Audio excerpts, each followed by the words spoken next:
live and pre-recorded. This is the Red Ticket Blues podcast. I am Brian Buckley. This is being recorded on November 30th to hit the internets on December 1st. How's everybody doing? Did you have a good Thanksgiving? Was it everything you'd hoped for? Was it gracious? Was it with family? Was it beautiful? Running out of adjectives. That's good. You can always listen to the show on iTunes, TuneIn Radio, Stitcher, YouTube, and follow me on Twitter at BrianBuck13 and at Red Ticket Blues. So, again, it feels like I said this last week, but it feels like I haven't done the podcast forever. We only did one last week. I sort of was trying to get back into the swing of things, so let's try to actually get back into the swing of things. We're back on a normal schedule here, all right? We're back on a normal schedule. And, of course, today is Cyber Monday. You excited about Cyber Monday? Fucking pervert. I mean, think about it. I mean, there's Black Friday, which, as you can see, people that get involved in Black Friday are mentally ill. I already talked about this. You have problems if you're going out to Black Friday and you look at that as some sort of pastime and event. It's scary because you need all the shit that you never needed the day before, but now it's 70% off, so let's get into a fight in a department store over it. But Cyber Monday, two things about Cyber Monday. Two things. Whenever you put the word cyber in front of something, it's usually creepy or bad, okay? Cyber war, cyber sex, cyber crimes. I mean, you know how many emails I've gotten about cyber? Hey, check out Last Chance for Cyber Sunday. I feel like some creepy guy's about to come through my computer, and I just have to say, sir, take your trench coat away. I'm not interested in your Cyber Monday and what you're doing. It's just... It's a uncomfortable feeling. Cyber Monday. Interested? and the other thing is, hey, guess what? Everyone shops online all the time now. People do that for Black Friday. So why are we dedicating to an entire day for Cyber Monday? It's a bit antiquated. So that's my take on Cyber Monday. Now I can delete the 5 emails that just popped up in the last hour to go along with the other 12 I deleted today about Cyber Monday. They should have some sort of paternal guidance thing. Cyber Monday. Anyways, lot to get to today. There's football, of course. There's boxing. Boxing, yes. Boxing, back-to-back podcasts. Yes, boxing, back-to-back podcasts. Crazy. A few little touch on the NBA a little bit. There's a little Kobe Bryant made a not-so-surprising announcement. Jahlil Okafor can't do anything right. He's taking after his team, the Philadelphia 76ers. We'll also talk about, it happened a few weeks ago, so I know I'm a little late to the story here, but a certain ESPN, if you want to use the word broadcaster, personality was accused of sexual harassment, and it seemed like it just sort of, they settled and it was a non-story. The Big Lead brought it up, I believe. We'll get into that. And there was another thing I wanted to get into was that same company, ESPN, and also the Yes Network too. We'll get into some networks, but let's start where everyone wants to start, and that, of course, is the NFL. And we're going to make it a little shorter now because we're at this point we're at week 12, so certain teams really don't matter anymore, or so you'd think. There's a lot of mediocrity in the NFL this year. I was having a conversation with somebody, some people, about how much the Giants stink, and they said, yeah, the Giants do stink, but so does everyone else. Now, I think I'm right. They stink real bad. And yeah, you got a few really good teams, a few really bad teams, and most everyone in the middle is sort of But so we'll go really quickly here. Thanksgiving really wasn't really that good. The only game of real interest was the late night game, and by that time everyone's tired and no one really cares anymore. I mean, I stayed up for some of it, but I said I gotta go to bed. I gotta go to work the next day. Okay, maybe you didn't. Maybe you stayed up for it, and that I would understand. But Philadelphia and Detroit 45-14 victory. You got Mark Sanchez, a quarterback. Things are going to happen like that. So, again, this is some old stuff. We'll move on here. Carolina continues to roll, the lone undefeated team in the league. Cam Newton, maybe not the best game but himself, but I think everyone just sort of joined in. I mean, it was a 33-14 game. And the Chicago-Green Bay game, the Green Bay, what is Green Bay? What are they? I thought they were good. I mean, Aaron Rodgers, we got Favre coming out there and saying hello to everyone and how dramatic that was. Great. He lost some big games, and Aaron Rodgers has lost some big games. I don't want to say they're overrated quarterbacks because they're great, but I don't know, maybe we should be criticizing them more. Anyways. What am I talking about? Aaron Rodgers. So, Thanksgiving. Everyone enjoy their Thanksgiving? I don't even like turkey, man. I don't. It's dry. It's gross. I know some people are probably looking at me as some sort of sacrilegious stuff that I'm saying. The ingredients on the table, all the food, it really doesn't do it for me. I mean, put some pizza there or something. I don't know. But I ate plenty of shit and drank plenty of beer, and because of that, there is no beer of the week this week. I am going on and this is also part of Puerto Rico as well, where I just downed beers, crushed them like an animal. And, I went to the gym the other day. Yeah, the pounds are back. Boys are back. And it ain't good. So, I'm not drinking for a month. How about that? I'm not drinking for a month. Earliest I'm drinking is Christmas Eve. And I'm going to try to go to New Year's. Probably won't make it, but I'm going to try. Where did that come in with anything? Okay, Minnesota, Atlanta. Minnesota is showing that they're a team to be reckoned with. 8-3. Again, I said this before, a team that maybe doesn't put up the craziest numbers. Adrian Peterson, 158 yards with 2 touchdowns. But how about those Atlanta Falcons? I am a broken record when it comes to the Atlanta Falcons. What a fraud of an organization. I don't even want to look at that team. I don't even want to see them on the ticker underneath. I don't even like hearing their name. There's no dirty bird. They're just dirty. I don't like looking at them. 6-5. Didn't they start the season 5-0? 6-5. What a joke. What a joke. Just forfeit the rest of their games. St. Louis and Cincinnati. I think we can finally close the page on St. Louis. I'm tired of hearing how great they are or how great Jeff Fisher is, yet they're never good. Cincinnati sort of rebounded there, 9-2 now. New Orleans, Houston, who a team many had left for dead, many who thought they stunk, and many, including myself, quietly the Houston Texans are 6-5. 6-5, the Houston Texans. Thoughts? If the playoffs started today, they'd be in the playoffs as a wild card. Suck on that. I don't know why I'd say suck on that, but New Orleans continues to be, I think it was the first game, and God knows how long that there was no touchdown in a New Orleans game, so they should be ashamed of themselves. Maybe they should disband. Maybe that NFC South should just start talking about conceding the season. Indianapolis, Tampa Bay, 2 marginal teams. Indianapolis leading their division. San Diego, you cannot trust this team. They got blown out last week, so obviously I bet against them going across the country, playing against a Jacksonville team that has showed some signs of life. And, of course, Jacksonville can't cover 5.5 point spread. They don't even win the game. Why would they? They're the Jaguars. You should know this, Brian. You don't. Kansas City, 30-22 over Buffalo. Another 5-6. Well, one's 5-6, one's 6-5. Now, Kansas City, they are, as we speak, a playoff team with that other wild card. Oakland, Tennessee. Oakland, they're hanging around. They're right outside there. They won. And, oh, by the way, let's get to the picks there. Yeah, that I made last week, about 10 minutes before the game. So I know it was rough. You call your bookie, and he's like, what do you want? And I'm like, I just want to have you on the line. I'm waiting for Brian's tweet. I didn't hear it in the podcast. So hold on. And I know you call a bookie that close to 1 o'clock. You're lucky if they even answer the phone, to be honest. Let's be real. Let's be honest. So you waited. And then I posted. So I apologize to you and your slimy bookie. If any of you are actually doing this, you need your head examined. You need some sort of neurological help. Oakland, but I gave you Kansas City 4.5. They won by 8.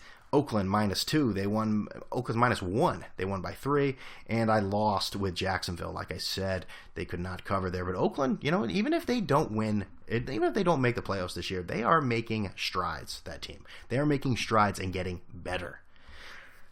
They're a team to look for. I mean, they're young. They're good. I like the Raiders going forward.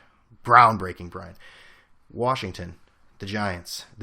Oh, yeah, that team. They stink. Okay? Eli Manning did not look good. You don't throw the way he threw, whatever that means. He did not, he still threw 321 yards, but that team, man, they're They lost first place to the Washington Redskins, 5-6. Scores 20-14. The Giants scored 14 points in the fourth quarter, made it a game. And again, an Odell Beckham amazing catch is wasted in a loss. That guy is a hot dog and loves himself, but he is good. He's real good. He makes unbelievable catches look easy. Not difficult catches, like catches that shouldn't be made by anyone, and he makes them look easy. He continues to do it. The New York Jets, another week, man. Another week. They're staying alive. They stumbled, losing 4 out of the last 5. They stumbled, but they're back. They beat a shitty Miami team, but the shitty teams are who you beat, 38-20. I think we can close the book on the Miami Dolphins. There'll be a new regime there next year. But the Jets, Ryan Fitzpatrick, I don't know. I mean, he's losing years on his brain this year, especially with the way he runs. He puts that head down.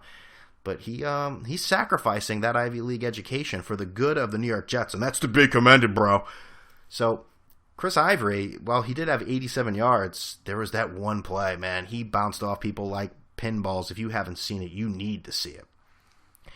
That was a run. That is a run. That's the contact runner you like seeing. A guy that's the kind of thing teammates feed off of. Guys that bounce off of people. A Marshawn Lynch sort of type that takes the contact, absorbs it, and runs.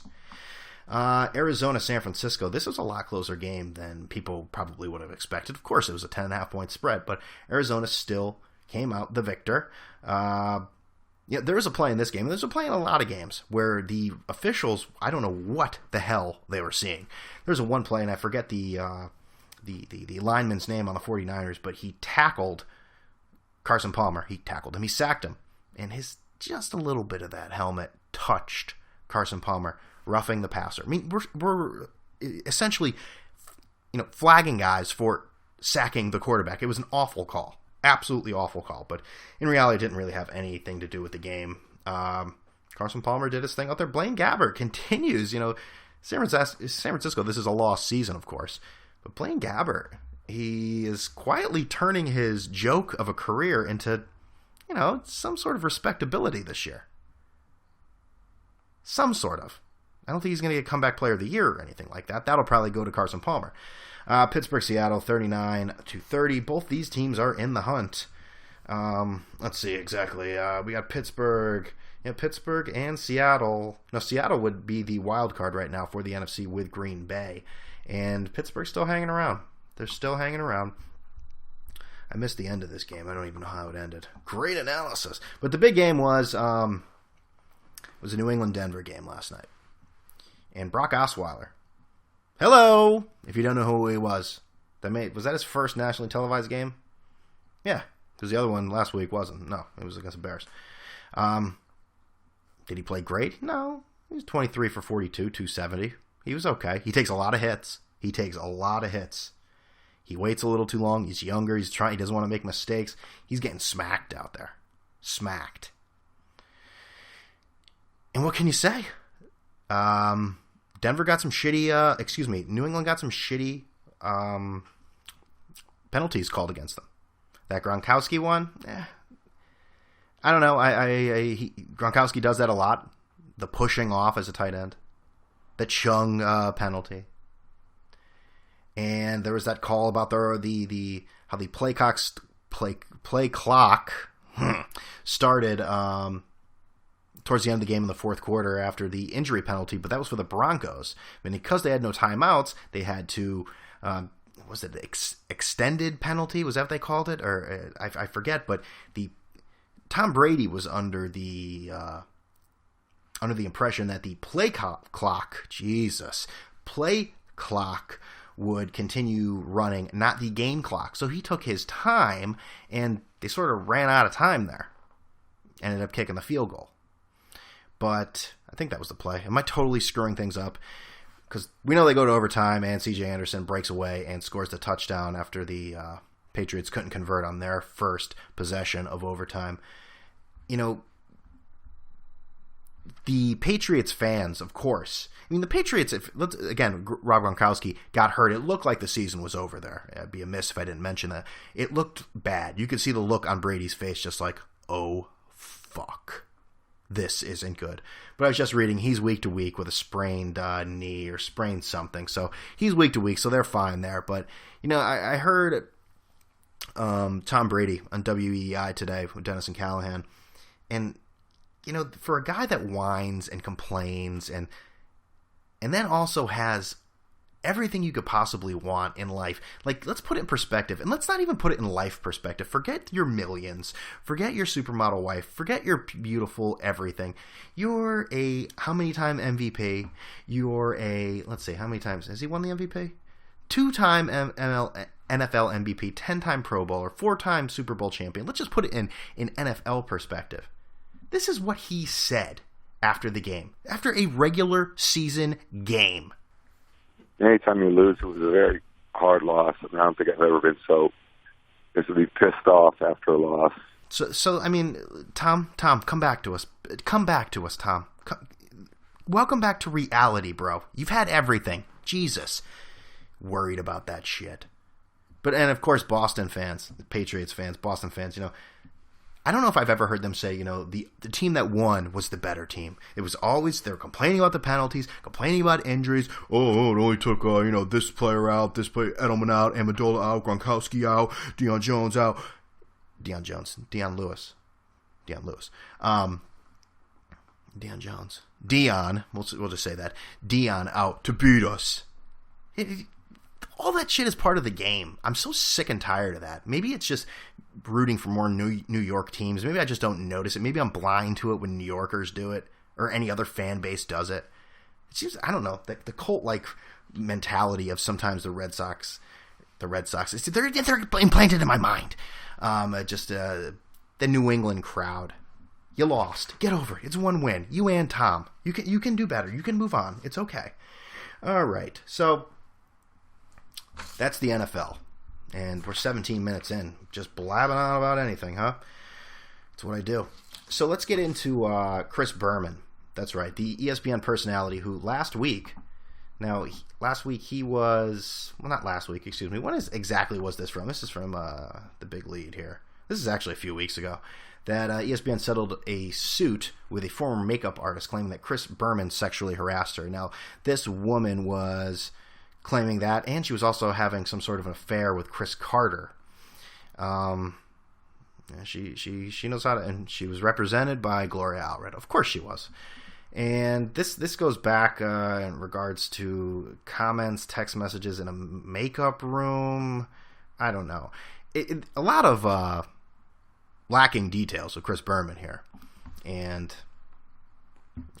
I don't know. But what I'll do with this, I'm not saying he's some sort of terrible person. We all know that if you don't know the "You're with Leather" story, of course, according to Will Leach of was it Will Leach or was it just Deadspin in general? Well, this popular website, it was Will Leach. One of his friends was at some bar and hitting on some chick, and Berman came in. I guess it was in Scottsdale, Arizona during baseball training, and he just said, "You're with me, Leather," and walked out.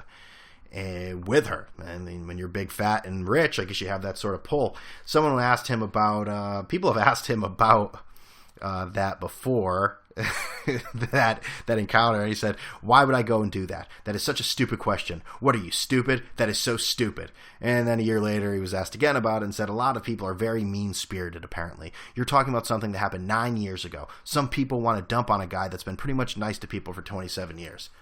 Oh, really? When I'm doing TV and I got 18, God damn it. Can't everybody stop for 10 minutes? I mean, everybody seems that that's the only... Everybody can we stick... Jesus Christ. I mean, it's not that much to ask. I mean, it's so rude. I can't believe it. It's so goddamn rude. Why does everyone all of a sudden have to move?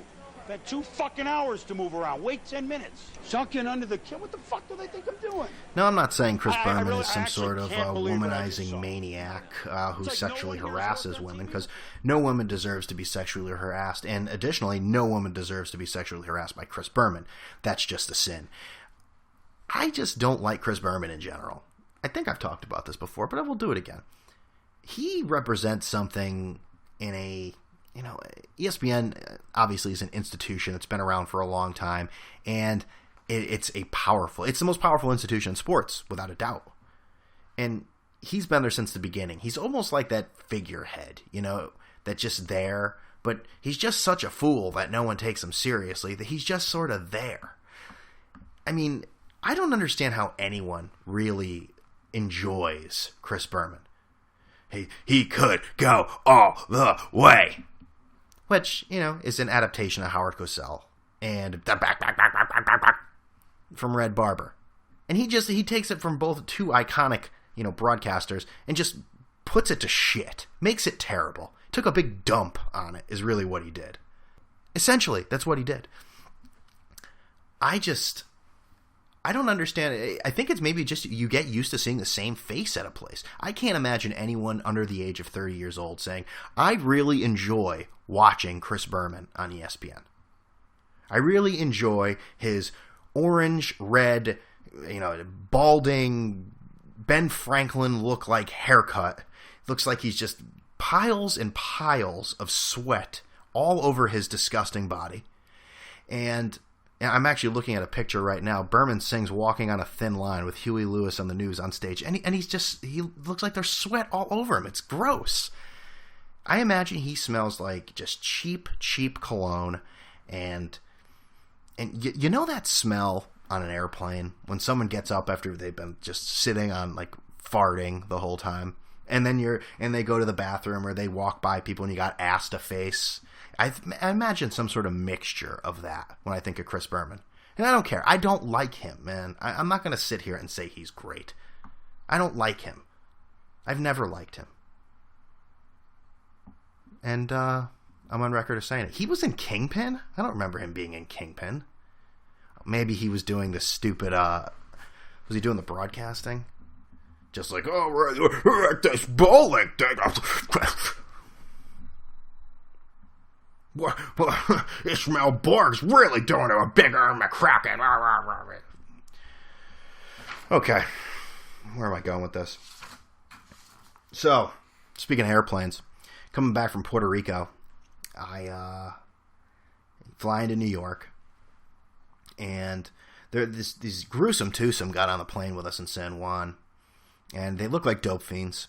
One woman, this just disgusting woman, was wearing these stained, filthy sweatpants. And her carry-on, it was a big clear plastic bag they give to inmates when they leave prison. And this laundry, if you want to call it dirty clothes, had not been washed in eons. It smelled like a fucking garbage can. And they allowed her on the plane. And again, they were dope fiends, man. The guy that she was with almost got into it with the TSA agent. I thought he was going to get booted. But anyways, we get to the gate, and he's continuing after every zone. Is this one? And they keep putting him down. Sit down, sit down. And then he was mad at the airline agents. I thought they were going to just freaking wig out on the plane because... maybe they brought something with them and went to the bathroom and was able to cool down. Who knows? But so we get into JFK, and it's late. It's like 11:30, and I'm actually I'm dressed for winter because if you ever coming back from like a warm place, I don't understand the people that come back in shorts and a t-shirt. Like I understand going there. But coming back, what the weather's going to be like. Oh, honey, it's so cold. Oh my goodness. I wasn't expecting. How are you not expecting it? That's just as stupid. Or the people that go to like the Caribbean and they get like their hair done. Remember those like girls in school where it's just like, oh, Jessica just got back from some island in the West Indies. Oh, how do you know? Oh, she had her hair braided like a stupid white person does. It doesn't get more, just cliche than that. Oh, look, she got a shell in her hair. Oh, that's so cute. Wow. You won't stick out like a sore thumb just walking around like this. Oh, my God. See, guys don't do that. Like me, you know what I do? When I went on family vacations and it was hot, I was a hard-ass, spoiled brat who refused to wear suntan lotion. I came back red as Tom Coughlin. That's how I proved my point. Anyways, what am I talking about? So... it took forever with that air train to get to the parking lot of Federal Circle at JFK Airport. Just a shuttle. Took forever. Only one thing was open. Only one track, so that took forever. We finally get there. It took about a half hour. And I get there, and this is the first time it's ever happened. I can't find my car. So here I am, 12:30 at night, running up and down the aisles of the parking lot at JFK Federal Circle long-term parking, looking for my car. This went on for another good half hour. I finally found it. Say to my wife, found it, let's go, because she was sitting inside staying warm, where I would have liked to have been, but I wasn't. I had to be the man. No, I'm just kidding. My wife was cold, somewhat. We find the car, get everything in, go to turn on the car, doesn't work. Okay, so I need to jump. Find a security guard. Sorry, can't jump you. Not allowed to. Of course, why would you? So he contacts somebody, and he comes, jumps the car. A-okay, thanks, bro. That's another 20 minutes of waiting for that. So I get out, and I forget, how much it actually costs to park at JFK. $174. What a deal. So I say, we need some gas before we go home. So go to a gas station, right around there, whatever, a few blocks away from JFK. Pump the gas, turn the car, doesn't start. Go into the gas station. Hey, anyone want to jump me? Hey, who want like a $100 bill? Who wants to jump me? No, anyone? Can you jump? No, can't. Luckily, there's like this guy straight out of Sopranos helping somebody else, look like a AAA guy, helping somebody else, like a flat tire or something. So I said, "Can you jump me? Jump my car?" He does, and apparently there was some sort of something was loose with the wire that connects to the battery. I know nothing about cars. And I said, what, this one right here? He said, don't fucking touch it. Don't fuck with it. Okay? Just drive home. Don't fuck with it. So I took his advice. I didn't get home until about 3:30. 3:30? Yeah, 2:30, 3 o'clock. And went to work the next day. So I still have not really recovered from that. That's what happens when you get older. I'm an old man at 35. That's what happens when you get older. Okay. Wow, 27 minutes. We got to move on to some other stuff here. All right, so boxing. I talked about Canelo Alvarez and Miguel Cotto last week, and how the middleweight, that division is sort of taken over boxing, because if you didn't know, the heavyweights, which used to rule everyone's, discussions when it came to boxing, Wladimir Klitschko lost last week, and that was on like page 8 of the sports section. That's right, he lost to Tyson Fury. No, not the Fury of Mike Tyson. A gentleman by the name of Tyson Fury. Okay, so he won in a 12-round decision in Germany. He is a Irish gypsy. How often do you hear that? I'm of Irish gypsy descent. So right off the bat, something's up. And this is coming from someone who's a majority Irish. Gypsies. No one trusts gypsies. They're bad. They're conniving. I don't think I'm saying anything out of line here. Go to Europe. Go visit in Europe. Tell me what you think about gypsies after that. Do you think they're good people? They're not. They're bad people. But I don't think many people, the gypsy isn't the issue with Tyson Fury for a lot of people, even though he says the traveler background gives you the will to win. Before anything else, you learn to fight. When we have a dispute, we sort it out with fisticuffs. I'm proud of what I am. That's fine. But some of his religious views and cultural views have really, rubbed people the wrong way. And he just got out of prison, by the way, too. So, he's following in Mike Tyson's footsteps here. There are only 3 things that need to be accomplished before the devil comes home, says Fury. One of them is homosexuality being legal in countries. One of them is abortion, and the other one's pedophilia. Who would have thought in the 50s and 60s that those first 2 would be legalized? He also said, a woman's there to be loved, cook food, and have some kids. Like Muslims have their ways, we have ours. There are girls who open their legs to every Tom, Dick, and Harry. They're looked upon as rubbish. If I had a sister who did that, I'd hang her. I'd hang her. Wow. So he was, he beat Wladimir Klitschko. And Wladimir Klitschko is a doctor, by the way. Remember that. He is a doctor. And he had to listen to this after he lost. Fans, and most of all, it's a dedication to me wife. I can lay awake just to see you breathing. Watch you smile while you were sleeping. while you're far away and dreaming. That's right. He sang to his wife in the ring after the win with Wladimir Klitschko just sitting there. He sang I Don't Want to Miss a Thing by Aerosmith from the Academy Award-winning movie Armageddon. I'm just joking. There were no Academy Awards won by Armageddon. It was an awful movie. But he had to sit there and listen to that. Now, there may be a rematch. Again, will we even know about it? I mean, it was on HBO, I guess. I don't know how many people actually watched it. But hey, the German crowd loved him. He sounded like Trump here. I'd like to come back to Germany again to fight Wladimir. I enjoyed it. I got a great reception from the German fans. The German people really did show me some love. I love Syrians. They're great. I have lots of Syrian friends. Lots of Syrians work for me. It's a great thing. So boxing, once again, just sort of, I don't know, I can't really criticize boxing, so to speak, but allowing this guy to sing afterwards and hey, you know what?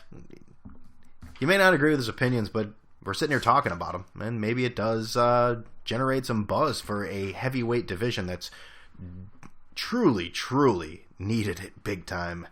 It's a long time from Mike Tyson, Evander Holyfield, Riddick Bowe of the world. What else did I want to talk about? We can, get into the NBA real quick. Well, you know what? We'll transition from this way. It looks like ESPN. Going back to ESPN for a second, they announced that they lost 7 million subscribers in the last year from cord cutters. I'm not going to get into too much of it, but ESPN and and like many stations, they what I'm trying to say is that there's contingencies on certain channels and everything like that. So when you cut the cord, I mean they feel it. I think. Am I qualified to even talk about this? But what I'm trying to say is where I'm getting with this is while they lost 7 million subscribers, I've said on this show that I got rid of cable and I only buy the sports packages now. But I'll tell you, the game is rigged and I'm going back to cable, and I'll tell you why. College sports. I can't watch college sports. I have barely been able to see UConn this year, even though they lost 2 games. Probably maybe I don't want to see them back-to-back games against Syracuse of all teams. Syracuse and Gonzaga, but they have the deck stacked in their favor, and I can't compete with it. So I'm crying uncle, and I'm going back on my tail between my legs, using every cliche that I could possibly imagine, and running back to cable. And I'm embarrassed. I will get the S network, which was dropped from Comcast last week. Who knows if it'll be back? I spoke with for the Thursday talk. I have a guest. I'm not going to reveal that yet. Why would I? Of course. But we talked about that, and if it'll actually, they'll make a decision with the negotiations before the season started. Because imagine if they said, "Nah, we're dropping yes" in the middle of June. That you would never see so many upset grown men outside of Comcast's. There's they're the Comcast offices. All the men in their Yankee hats and their those satin bullpen jackets. It would have been one pathetic sight, by the way. But bring us our team. We deserve to be seen. That'd be difficult because they'd say we're the ones not being able to see the Yankees, but they also consider themselves as part of the Yankees. So that would be interesting. What can I help you with, sir? I'm here to see me. Wait, what? We need to see us. What are you talking about, you crazy fucked up person? I don't have to worry about it. It's all you people at Comcast do. But I think they'll change it. No one cares about the Nets or any other terrible programming they have on now. But when baseball starts, money will talk. I think that will be taken care of. The NBA is one of those things I haven't really been able to see either. But again, I'm going back to cable. I'll see it again. The Kobe case. Kobe announced that he is retiring after this year. We all knew that. Great player. I don't know what else to say. I mean, the Lakers are so bad this year, and Kobe looks terrible. I wouldn't even blame him if he bowed out now, but I don't think he's that kind of guy. I think we forget sometimes. I'm not saying that Kobe Bryant's a bad person, but with the Kobe case, like I said, that was settled out of court. He apologized with no guilt.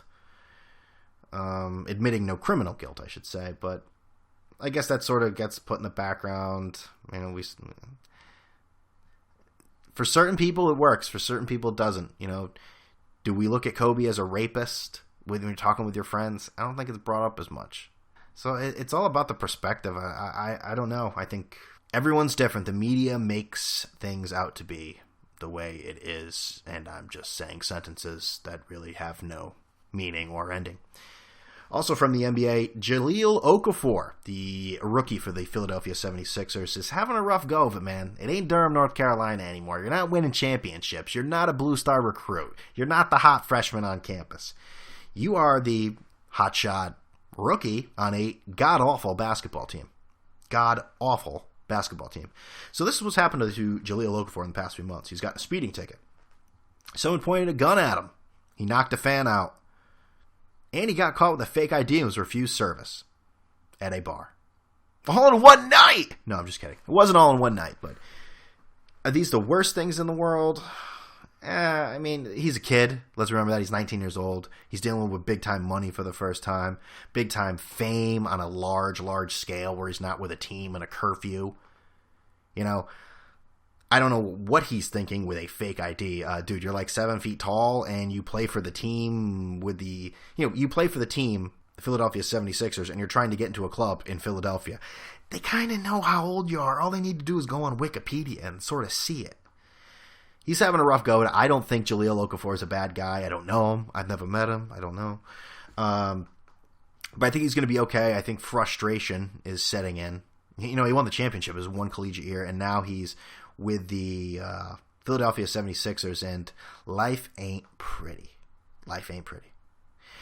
So yeah, they have yet to win a game by the time as we're doing this right now, and the Golden State Warriors have not lost a game. And Chuck, we'll be discussing. I'm not going to discuss them today, but we'll be discussing them a little later on in the week, if you catch my drift. So we have a few interviews this week.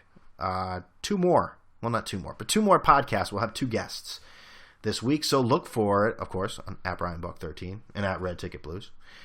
What else we got going on today? Is there anything else I wanted to get into? Let's see. Is it in my emails? Cyber. Oh, God. I think that's all we're going to do today. Final hours, 10% off all tickets on Cyber Monday from StubHub. The voice makes it creepier, if you didn't realize. All right. I'm boring you at this point. You can always listen... Jesus. You can always listen to the show on... It hurts with the pervert voice sometimes. You can always listen to the show on iTunes, TuneIn Radio, Stitcher, YouTube, and follow me at BrianBuck13 and at Red Ticket Blues. Like the show on Facebook, and you can always leave a review on any of those podcasting venues. You have that right, you have that option, and I think it's basically a duty of yours to leave a review, whether it's with a written review or just the stars. It doesn't matter. It helps. So with all that being said, I'm out of here.